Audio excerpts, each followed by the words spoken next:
नमस्कार, hot India के platform पे हैं आप और आप देख रहे हैं हमारा ये चुनावी विश्लेषण। जी हाँ, बिहार में विधानसभा चुनाव की तारीखों का ऐलान हो गया है।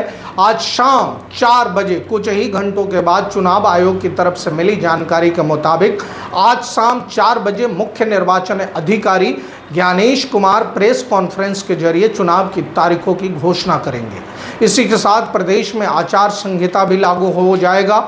आरजेडी नेता मृत्युंजय तिवारी ने कहा कि मुख्यमंत्री नीतीश कुमार के सार्वजनिक मंचों पर जिस तरीके की अजीब हरकतें सामने आती है वो चिंता का विषय है।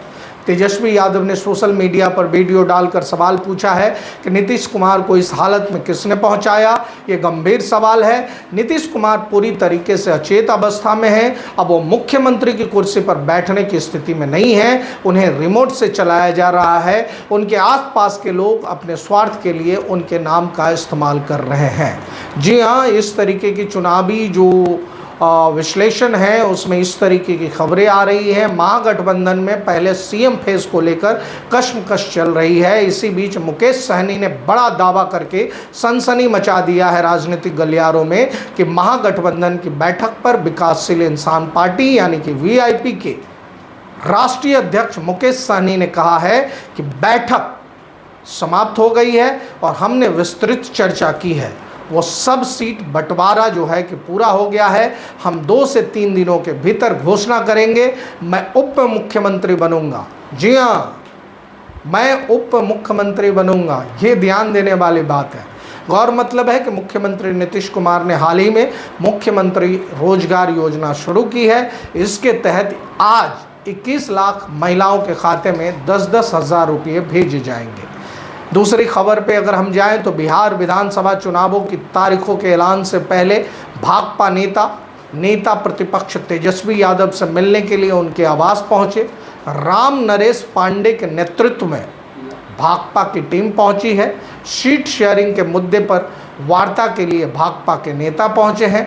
तेजस्वी के सरकारी आवास 1 पोलो रोड पर यह वार्ता हो रही है। तो ये खबर जो है आप हमें हॉट इंडिया के प्लेटफॉर्म पे देख रहे हैं। अब चूँकि चुनाव के समय नज़दीक आ गए हैं, चुनाव कब होगा आज 4 बजे जो है कि ये क्लियर हो जाएगा। तो उस सब में जो है कि राजनीतिक पार्टियों का एक दूसरे से मिलना और सीट शेयरिंग की बातें जो हैं कि अंतिम अवस्था में है और सब लोग जो है कि पुरजोर गर्मी के साथ एक दूसरे से मुलाकात कर रहे हैं। जी हाँ, अगली खबर पे जाएं तो बिहार चुनाव के लिए एनडीओ में सीटों के बंटवारे पर बिहार सरकार के मंत्री नितिन नवीन ने कहा कि सीटों के बंटवारे पर हमारी पार्टी के वरिष्ठ नेताओं की एनडीए के सभी दलों के बड़े नेताओं के साथ बात हो रही है। बहुत जल्द इस पर निर्णय हो जाएगा। हमारे सभी दलों का नेतृत्व इस पर सही निर्णय लेने में सक्षम है। हमारा लक्ष्य 200+ सीटें जीतने का है। तो नितिन नवीन का ये दावा कि हम जो है कि 200+ सीट जीतेंगे, ये जो है कि बड़ी खबर है। जी हाँ, जैसे जैसे चुनाव की तारीखें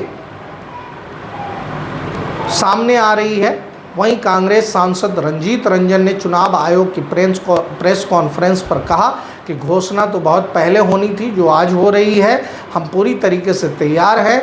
बिहार पूरी तरीके से तैयार है और निश्चित रूप से चाहे चुनाव 1 चरण में हो या 2 चरणों में हो, हमें पूरा विश्वास है कि इस बार बिहार मुद्दों पर वोट करेगा। अपराध, शिक्षा, पेपर लीक के मुद्दों पर वोट देगा। जब से भाजपा सत्ता में आई है यह नहीं देखा जाता कि कब लोगों को सुविधा है, यह देखा जाता है कि भाजपा को कब सुविधा है। इतना बड़ा आरोप लगाया रंजीता रंजन ने। जी हाँ, तो कांग्रेस की प्रखर जो है कि नेत्री हैं और सांसद हैं। वहीं जो है कि मुंबई से खबर आ रही है, शिवसेना नेता संजय निरुपम ने कहा कि बिहार में आज विधानसभा चुनावों की घोषणा होने वाली है। मैं बिहार के मतदाताओं से मतदान में भाग लेने और सही निर्णय लेने की शुभकामनाएं देता हूं। मैं यह भी कहना चाहूँगा कि चुनाव शुरू होने से पहले फर्जी मतदाताओं, घुसपैठियों या दोहराए गए नामों को हटाने के लिए SIR के तहत एक प्रक्रिया शुरू की गई थी और वह प्रक्रिया पूरी हुई। प्रक्रिया पूरी होने के बाद 40 लाख फर्जी मतदाताओं के नाम हटाए गए। वोट चोरी का आरोप लगाने वाले वही लोग थे जो इस SIR का विरोध कर रहे थे।